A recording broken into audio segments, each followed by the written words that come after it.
Bonsoir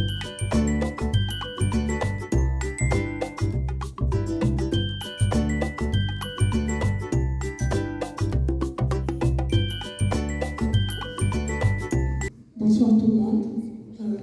Bienvenue parmi nous pour assister à notre premier salon littéraire de l'année littéraire en cours. Notre invité aujourd'hui est M. Lewis, écrivain, journaliste, chercheur. Il a été rédacteur en chef de Telquel, puis directeur de publication Michel entre 2001 et 2006. Il est depuis 2007 directeur d'économie au centre de recherche de le centre de recherche de l'HEM, et professeur en médias et culture. Il anime aussi des ateliers d'écriture et collabore à plusieurs revues et publications culturelles internationales.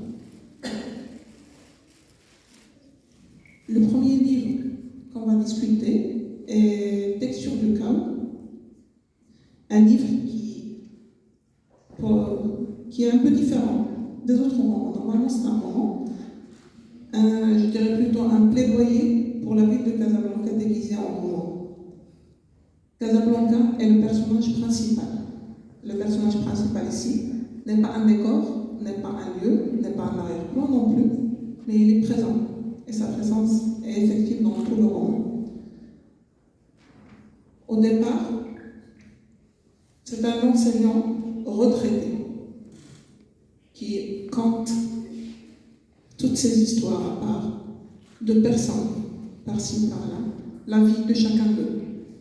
Il parle de Zied, de Aïda, son mari Adam, Dr Rami, et aussi de 3 seigneurs qui protègent, qui encadrent chaque seigneur dans un domaine différent. Donc, Texture du chaos commence par l'histoire de Zied, un peintre à l'ancienne Médina de Casa, et qui commence sa vie la première scène du roman, ou bien le roman s'ouvre sur la scène où Zied est en train de protéger ce qu'il a dans sa boutique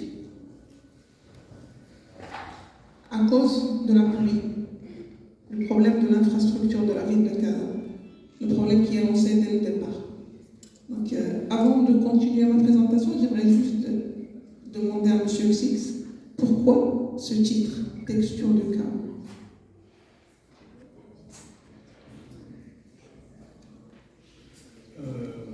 D'abord, merci pour l'invitation. Alors, ce roman sur Casablanca, je ne sais pas, est-ce qu'il faut dire sur Casablanca ou à partir de Casablanca? Je ne sais pas. Est un roman dans lequel je n'ai pas cherché à raconter le Casablanca, je veux dire, visible, comme ça, décrire. Je n'ai pas cherché à décrire la ville. C'est pas ça qui m'intéresse. Ce qui m'a intéressé, c'était de retrouver presque la structure inconsciente de la ville. Ça veut dire comment la ville nous révèle quelque chose sur l'humain, sur les relations entre les gens, les relations de pouvoir, le rapport à l'école.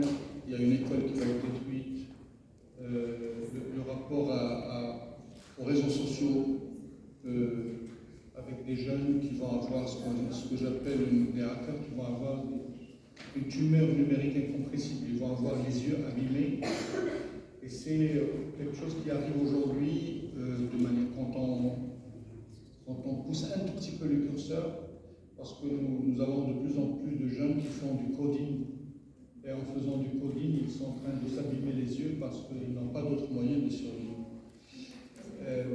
C'est un roman qui raconte aussi l'existence d'un tunnel dans lequel il y aurait peut-être des cadavres de la grève de la faim de 1981. Donc en fait, c'est plusieurs éléments qui ressemblent à la réalité, mais qui ne sont pas tout à fait la réalité, et qui viennent de l'idée de laboratoire du corps. Donc le titre initial, c'était Laboratoire du Caveau. Comme vous le savez, Casablanca a toujours été un laboratoire. Au début du siècle, on a considéré que c'était un laboratoire parce que Casablanca ne devient aussi gigantesque comme ville qu'à partir de 1907, à partir du port. Et très vite, on a voulu en faire un laboratoire de l'art déco, donc au niveau de l'architecture. On a voulu en faire un laboratoire qui ressemblerait à la Californie, parce qu'il y a des ressemblances avec la Californie. Donc on a considéré que c'était un laboratoire californien. C'est un laboratoire pour Aigues Cochard qui crée les bidonvilles. Le premier bidonville qui se crée, le modèle se fait à Casablanca. Donc cette idée de laboratoire, elle est là depuis très longtemps. Et l'idée dans ce roman, c'est de dire, et si on en faisait un laboratoire du Caveau? Ça veut dire un laboratoire de quelque chose qu'on n'arrive plus à maîtriser. Donc c'est ça l'idée. Cette image de laboratoire du Caveau, elle m'a permis de mettre en lien plusieurs éléments qui disent quelque chose sans représenter la réalité, mais en poussant les limites de quelque chose que j'appelle texture du corps. Le mot texture, c'est un mot que j'aime beaucoup parce qu'il renvoie au texte, à texture, texte. Il renvoie aussi au tissu. Le tissu a une texture. La texture est quelque chose qui est relié par des fils. Et vous savez que la notion même d'écriture vient du fait de tisser. La source même de l'idée d'écriture vient du tissage. Et donc, en partant de là, on se rend compte que la ville, quand on pense les textures du Caveau, c'est en même temps les textures de ce qu'on écrit sur la ville, et en même temps le tissu de la ville. Ça veut dire la manière avec laquelle la ville est imbriquée. كيفاش هي مشبكه تشبيك العمليه ديال التشبيك اللي ماشي مرتبطه فقط بوسائل التواصل الاجتماعي ولكن مرتبطه كذلك بطريقه التواصل داخل العالم الفعلي والحضاري. Donc vous avez parlé dans le livre, on peut dire qu'il s'agit d'une fiction sociale. Pour décrire la vie de Zied et pour nous raconter réellement ce chaos qui encombre toute la ville, vous avez commencé par un retour en arrière. Un retour au passé, vous avez commencé par les émeutes sanglantes de 1981 qu'a connu Casablanca suite à une hausse injustifiée des prix, une hausse brusque qui a causé beaucoup de problèmes sociaux. Ensuite, suite à cette hausse aux émeutes, il y a eu une reconfiguration urbaine et une reconstruction aussi avec une réforme administrative. Vous venez de dénoncer le fait de salir cette belle toile qu'est Casablanca. On a l'impression que vous parlez comme si c'était un Casablancais qui vivait à Casablanca lors de son apogée, qui l'a quitté pour une raison ou autre et qui revient nostalgique, retrouver son Casablanca. Il s'attend à ce qu'il y ait un développement comme toutes les métropoles mondiales, mais en fait, il arrive et c'est la situation de crise. C'est une ville qui agonise et l'agonie est terrible. Donc, de là, vous décrivez Casablanca et on sent en vous cet amour pour cette ville. Vous la défendez. C'est pour cela que j'ai dit au départ que c'était une sorte de plaidoyer. Vous plaidez pour Casablanca, vous plaidez pour l'infrastructure à Casablanca, vous plaidez contre la nouvelle cité où ont été emmenés ces gens qui ont été déracinés, qui ont été renvoyés. En lisant le livre, le texte et la narration est embellie par vos lectures, vos différentes lectures. On a des renvois tout le temps qui ont un goût bibliographique. C'est comme un travail de thèse, plein de recherches. Même les différents auteurs que vous citez, les comparaisons, vous vous promenez avec le livre, comme l'a dit Stendhal. Le roman est un miroir qu'on promène. Donc, à force de promener ce roman, ce miroir que vous avez sur le dos, reflète toute la vie à Casablanca. Vous n'êtes pas là pour embellir, vous êtes loin du romantisme, mais au fait, c'est un texte réaliste qui s'inspire des faits susceptibles d'être vrais, parfois vrais, que l'on peut vivre tous. C'est un cri étouffé, pas seulement de Casablanca, mais de toute autre ville qui souffre de la même chose. Surtout qu'avec la mondialisation de l'économie, l'ouverture sur l'autre, on voit qu'on commence à avoir des villes qui se ressemblent. Plusieurs villes, avec les mêmes aspects, les mêmes problèmes. Le côté humain à Casablanca a été négligé. Vu que, si on revient un petit peu, entre parenthèses, le côté politique, on voit que c'est la dernière des préoccupations des politiciens. Ils commencent par indiquer des projets, annoncer des réformes, mais l'être humain dans tout cela, il n'est pas là. Et c'est pour cela que cet être humain, dans HO et les autres hackers, ont payé. Ils ont payé des redevances qu'ils ne devaient pas. À travers tous ces renvois, vous êtes en train de jouer un guide, le rôle d'un guide, qui nous guide, qui nous montre Casablanca à sa manière. Vous reflétez ce qu'est la métropole, et en même temps, pour pouvoir comprendre et arriver à déceler, ou bien à dénouer ce jeu que vous annoncez au lecteur, déjà vous demandez un lecteur averti, mais surtout passionné. Quelqu'un qui lit avec passion, qui a envie de lire, qui n'est pas obligé à lire. En lisant, on a l'impression qu'on est assis dans un café de Khobous, par exemple, Scala, et on est face à Xix, sur la même table, il est en face de nous, on est en train de lire, et il nous pose des questions. C'est comme un puzzle, mais un puzzle complexe, un puzzle composé de plusieurs puzzles. C'est comme une texture de chaos est composée de 6 temps. On a l'impression qu'il y a un grand puzzle. Dans ce puzzle, il y a 6 photos de famille et chaque partie compose un puzzle à part, donc un puzzle dans l'autre. À chaque fois, il nous lance un indice, il attend à ce que la compréhension soit immédiate. Et là, il vérifie la réaction du lecteur. On se sent impliqué, on est impliqué dans le récit. Ce qui est beau, c'est que dès qu'on commence à lire, on sent que le livre nous appartient. Il n'appartient plus à l'écrivain. Et là, je retourne vers Roland Barthes, la mort de l'auteur. L'auteur est effectivement absent dans Texture de chaos. Il parle de Casablanca, mais on sent comme s'il parle de Salé, comme s'il parle de Rabat, comme s'il parle de toutes les villes. Vous avez commencé l'écriture de Texture de chaos en 2016, bien avant Covid. Vous avez prévu un virus bien avant, et pendant le confinement, vous avez pu terminer le livre. Le confinement, était-ce pour vous une période qui vous a permis, vu qu'on était confiné chez soi, de terminer, ou bien ça a été aussi un apport en idée qui a enrichi l'écriture et la texture du roman lui-même? Merci. D'abord, je voulais dire 2 mots sur la nostalgie et sur le fait que le texte est truffé de lecture.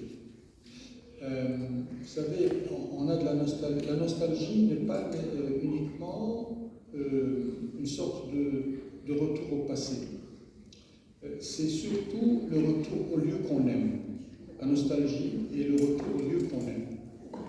C'est comme ça que la philosophe Barbara Cassin définit la nostalgie dans son livre qui s'appelle La nostalgie. C'est le retour au lieu qu'on aime, et qui n'est pas nécessairement le lieu où on a toujours habité. On peut aimer un lieu et avoir vécu un tout petit peu, voilà, un souvenir, et on a de la nostalgie pour ce lieu. Donc oui, je pense que ça c'est important. Mais dans ce livre, on voit bien que qui aime bien charrie bien. Ça veut dire que je ne fais pas de cadeau à Casablanca parce que j'essaie de décortiquer un peu la ville. Alors, et une deuxième chose, la question, en fait, moi je dis toujours, il faut savoir que quand on lit un livre, on est invité à un voyage. On est invité à un voyage.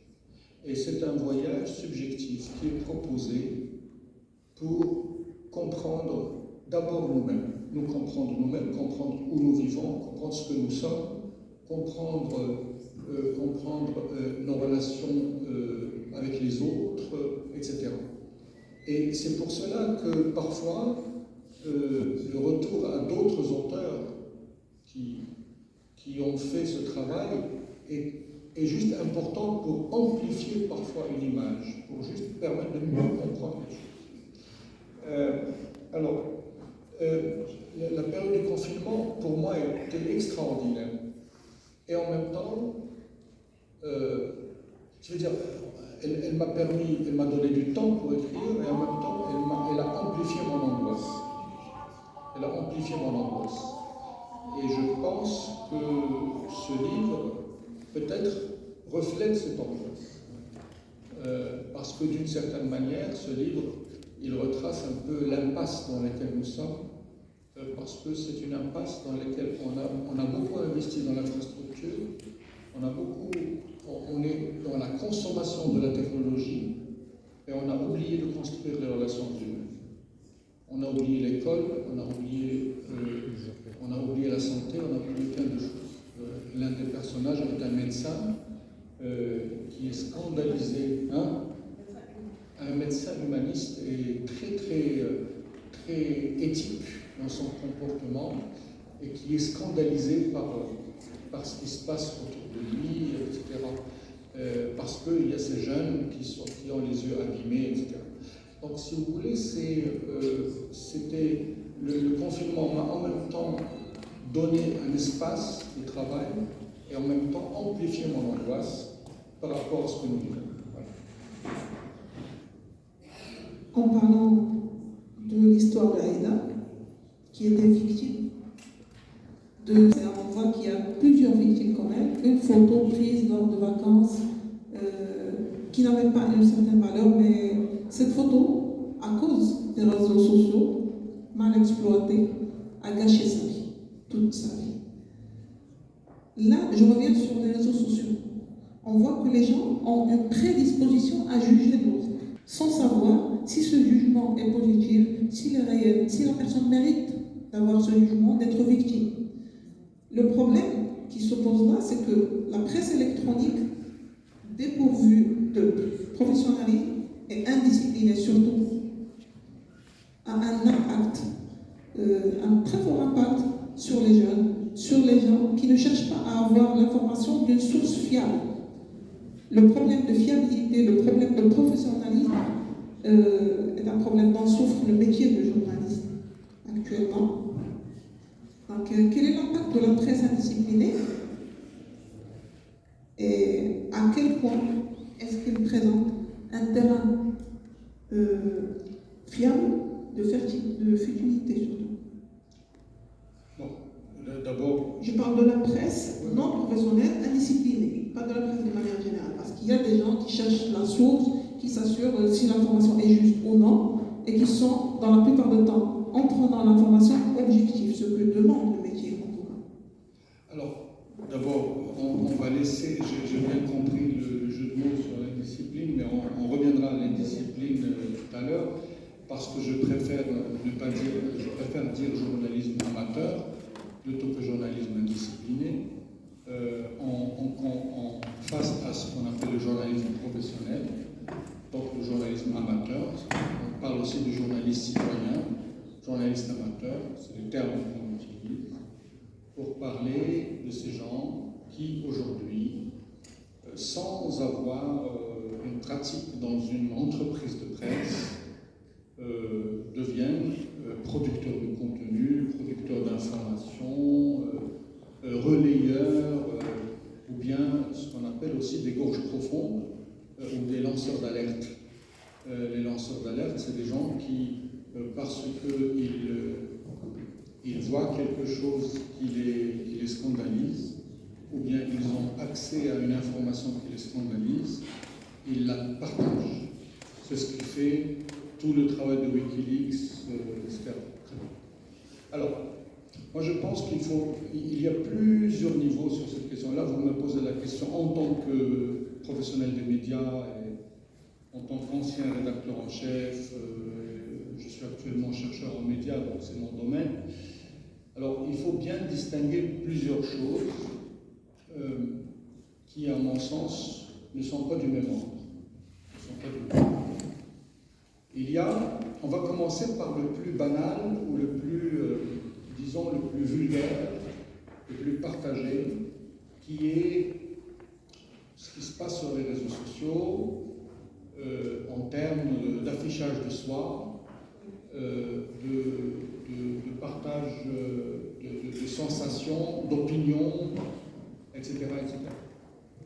Alors ça, vous savez, c'est, comme disait Umberto Eco, qui est un grand sémioticien italien, il a dit une chose extraordinaire, j'aime beaucoup l'image. Il dit, imaginez quelqu'un qui hier venait dans un bar et partageait ses sensations avec ses 3 amis autour d'un bar. Aujourd'hui, a la possibilité de le mettre sur un réseau social et c'est vu par des milliers de personnes. Ça, c'est l'effet amplificateur des réseaux sociaux qui, à mon sens, demande de la régulation, pas de l'interdiction, demande de la régulation pour lorsqu'il y a une atteinte aux personnes, lorsqu'il y a de la haine, où il y a de l'injure de quelqu'un. Mais c'est tout. Le reste, c'est la nature humaine, c'est la nature humaine qui s'exprime de différentes manières sur un espace. Ça, c'est le premier niveau. Le deuxième niveau, c'est ce qu'on appelle le journalisme amateur, le journalisme citoyen. Alors, moi, je ne jette pas l'opprobre sur le journalisme citoyen ou le journalisme amateur comme ça, dans l'absolu. Pourquoi? Parce que les médias, aujourd'hui, ont restreint les médias professionnels. Les médias professionnels ont restreint l'accès à une information qui touche tout le monde. Parce qu'il y a beaucoup d'intérêts, il y a beaucoup d'institutions qui rentrent en jeu, et donc il y a une restriction de ce que produisent les médias professionnels. Cela est suppléé par ce qu'on appelle les médias alternatifs, qui donnent médias citoyens, médias... Quel est le problème là-dedans? Les journalistes citoyens, les journalistes amateurs.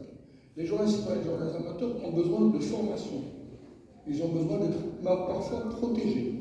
Parce que je vais vous dire, nous au Maroc, ça va, on est bien. Mais imaginez quelqu'un en Syrie, ou quelqu'un au Yémen, où les médias professionnels n'ont même pas accès, et le seul vidéo qui peut venir à un média vient d'un lanceur d'alerte, qui est un journaliste amateur. Lui, il a besoin de protection. Donc, je pense que ce n'est pas une mauvaise chose qu'il y ait ce type de journalisme amateur et citoyen. Il doit être encadré, on peut former les gens, on peut protéger les gens, on peut leur mettre des garde-fous. Et en tout cas, on ne peut pas l'exclure. On ne peut pas l'exclure. Pourquoi? Parce qu'à la base, à sa naissance, le journalisme est un service public qui est rendu aux citoyens pour les rendre conscients de ce qui se passe. C'est à ça qu'a servi les médias au départ, à leur naissance. Sauf que cette mission-là, elle a été déviée par les besoins du divertissement. Le divertissement et la propagande. Le divertissement et la propagande ont dévié les raisons premières de l'existence du journalisme. Donc, moi, je dis, au lieu d'attaquer ces journalistes amateurs ou citoyens, je demande à ce qu'on tienne compte de ce qu'ils font, on les encadre, on les forme. Parce que, je vais vous dire autre chose, au Maroc, on n'a pas de médias communautaires, on n'a pas de médias universitaires, on n'a rien. Donc, au fait, comment vous voulez que quelqu'un qui vit à Teza, ou quelqu'un qui vit à Bni Mellel, s'intéresse à ce qui se passe dans sa vie, réellement? ou bien quelqu'un qui est dans une université publique. Le problème au Maroc, c'est qu'on n'a pas une conception des médias comme quelque chose qui peut venir du bas. Or, c'est quelque chose qui existe dans les pays qui essaient de construire une démocratie. C'est qu'on construit des plateformes, des possibilités. La HACA, aujourd'hui, n'a pas considéré que c'est une priorité de lancer des médias communautaires. Mais, si vous lisez le nouveau modèle de développement, on demande à ce qu'on aille dans cette direction. Parce que nous avons un problème pour que les gens se sentent concernés par ce qui se passe dans leur site. Donc, moi je serais très nuancé sur ces questions-là. Même le code de la presse au Maroc, aujourd'hui, donne la carte de presse à des gens qui sont encartés, enregistrés, etc. La carte de presse est un phénomène qui n'est pas très répandu dans le monde. C'est un phénomène de contrôle. Donc, il faut revoir ces questions et considérer que le but, c'est de faire que les gens soient conscients de ce qui se passe. Pour le moment, on n'est pas dans cette direction. C'est question d'encadrement. Bien sûr. Même dans les médias professionnels aujourd'hui, qui s'appellent des médias professionnels, on a un déficit d'encadrement. Et vous savez d'où ça vient? Ça vient du fait qu'aujourd'hui, les entreprises de presse sont des entreprises précaires qui n'ont pas les moyens de payer un encadrement de qualité. Et donc, vous avez aujourd'hui ce qu'on peut appeler une sorte de prolétarisation du métier de journaliste. Ça veut dire que les journalistes, là-bas, ils deviennent au plus bas de l'échelle des métiers au Maroc. Parce qu'il y a la production effrénée, il faut produire du contenu tout le temps, etc. Et bien, ça donne ça. Dans les pays où on a préservé quelque chose de ça, ben, l'encadrement reste important. Au Maroc, il est très faible. Dans le roman, la description des émotions, la description des lieux, prend parfois des traits alliés, de belles descriptions qui renvoient à des descriptions, si je me permets de dire, balsaciennes, qui donnent une vie au récit. Les descriptions, les dialogues nous impliquent en tant que lecteurs, on se sent présents, on participe à l'élaboration du récit, on peut même résoudre les métaphores qui nourrissent le récit. C'est comme un jeu de puzzle. Je reviens toujours au jeu.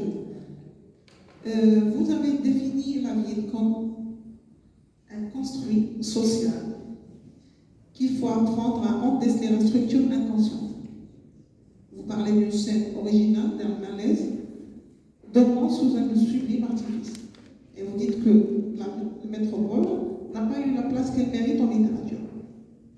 Serait-ce parmi ce qui vous a motivé à écrire Texture du cas et que vous choisissez Casablanca comme personnage? Non, je ne suis pas parti du fait qu'il n'y avait pas suffisamment de romans sur les métropoles. Il y en a dans les grandes partout. Non, je suis un Casablancais d'abord. Je suis né à Casa, j'ai grandi à Casablanca. C'est une ville qui me marque toujours. Je vais toujours voir mes parents. Et j'ai voulu écrire dessus parce que c'est la ville qui aujourd'hui peut nous aider à comprendre la complexité du Maroc, de mon pays. Ce qui m'intéresse, c'est de saisir ce qui se passe dans mon pays à travers cette ville. Et de ce personnage d'enseignant, il me rappelle un de mes enseignants. Donc c'est aussi des choses qui viennent aussi de nos souvenirs, des souvenirs qui... Voilà.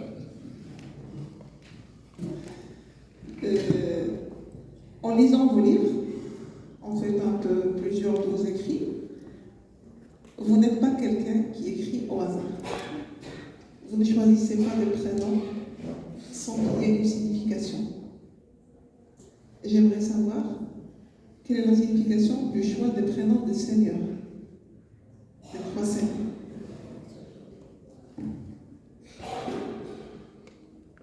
Vous savez, le terme seigneur dit bien son nom. Il est en même temps, il renvoie en même temps à quelque chose de religieux et en même temps, il renvoie à une structure féodale.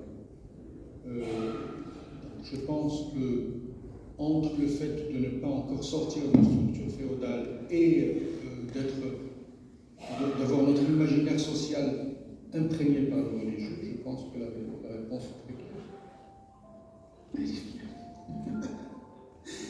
Le séisme embêtant. Le séisme embêtant.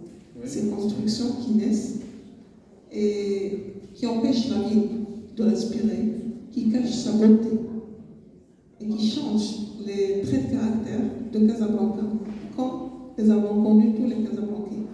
Donc, dénoncer les bâtiments et les constructions. Ce séisme a été évoqué dans plusieurs romans. Le dernier, celui de Christophe Lepage, différent. Il parle, lui, de séisme Doha. On a dit que dans le roman, vous suivez l'évolution de la personne humaine, de l'être humain. Quel impact pourrait avoir ce séisme dans la mesure où on parle par exemple de HO et des autres marqueurs qui ont été déracinés? Ce sont des gens qui sont nés en ancienne Médina, qui ont grandi là, qui ont leurs souvenirs et tout. Et ça, c'est pas un problème réservé à Casablanca, mais même à Salé. Il y a des gens qui habitaient dans les bidonvilles, par exemple, juste à Tabrex, à Tana et tout. Et à chaque fois qu'on les déloge, ils sont logés, mais loin de la ville. Vous savez, je vais vous raconter une histoire. Quand j'étais jeune, un de mes meilleurs amis habitait Medina Khadima.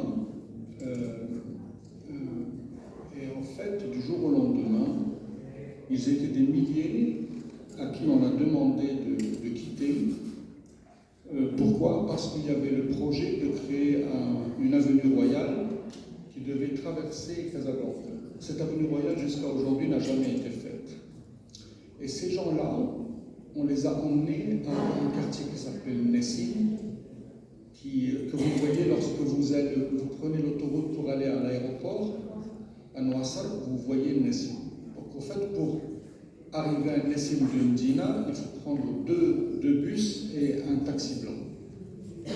Ces gens-là, initialement, quand ils vivaient à Medina Khadima, ils pouvaient vivre du fait d'aller pêcher en traversant l'avenue, l'Ancre. Ils allaient pêcher et ils pouvaient gagner leur journée en pêchant et en vendant des poissons. Donc imaginez toute la transformation au niveau social, économique pour ces gens.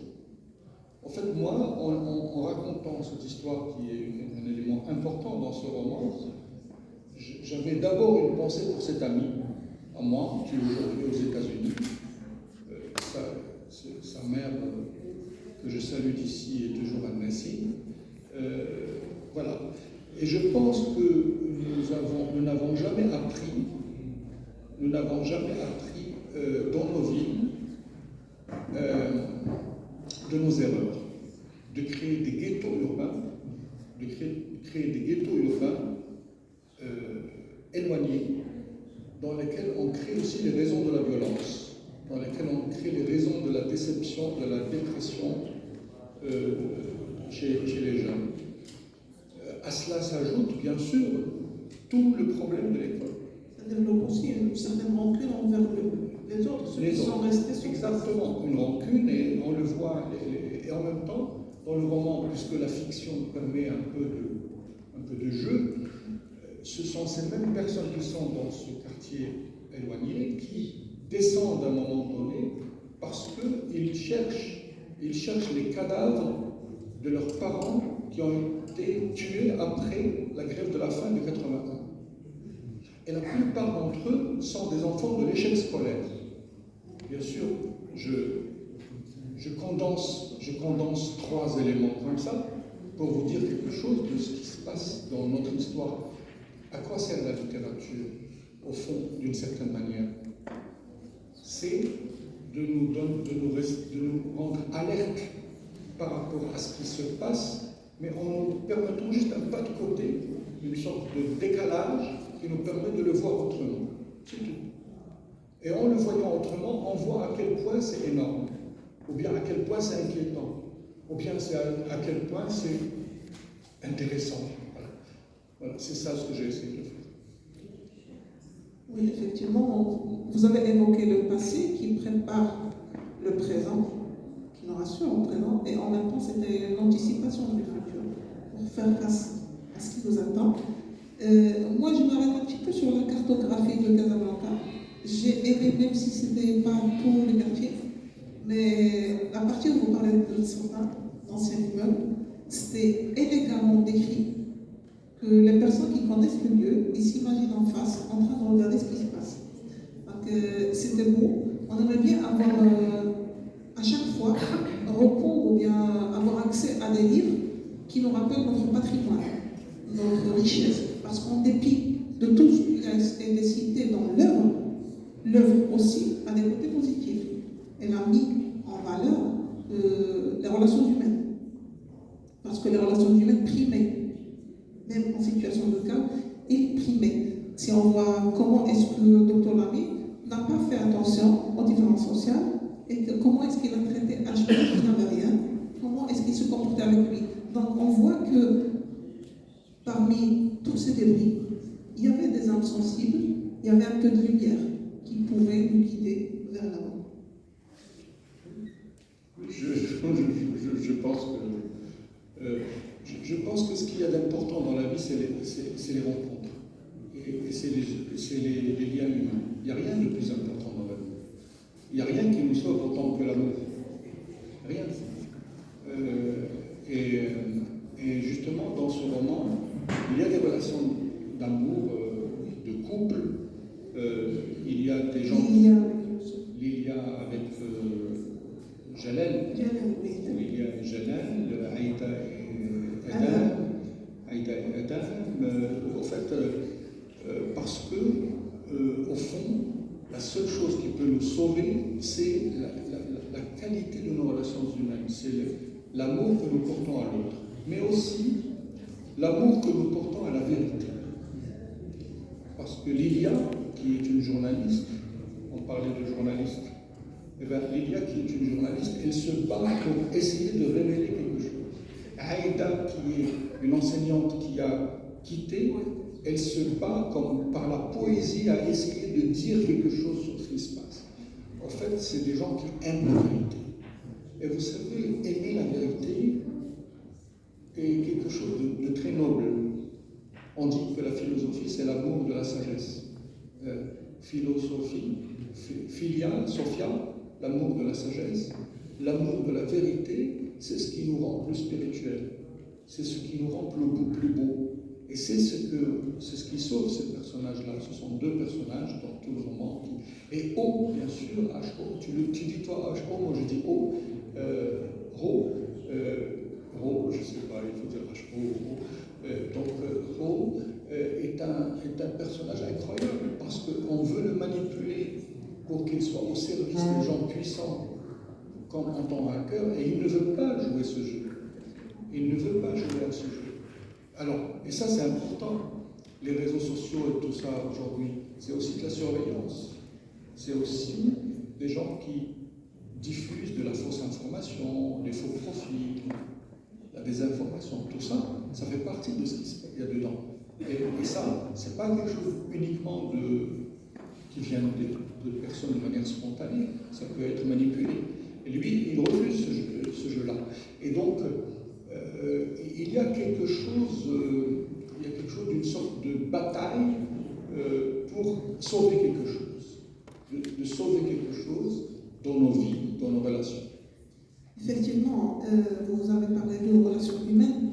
L'exemple que je garde, qui reste gravé dans ma tête, c'est que Aïda, lorsqu'elle a rencontré O à l'hôpital, elle avait encore les manuscrits dans son sac. Et elle hésitait, elle voulait lui transmettre les manuscrits, à chaque fois elle hésitait. Et à la fin, elle a dit non, c'est pas le moment, je vais pas. Alors que la relation qu'elle a lie avec lui, c'était juste ces manuscrits qu'il pouvait lui retaper et défiler.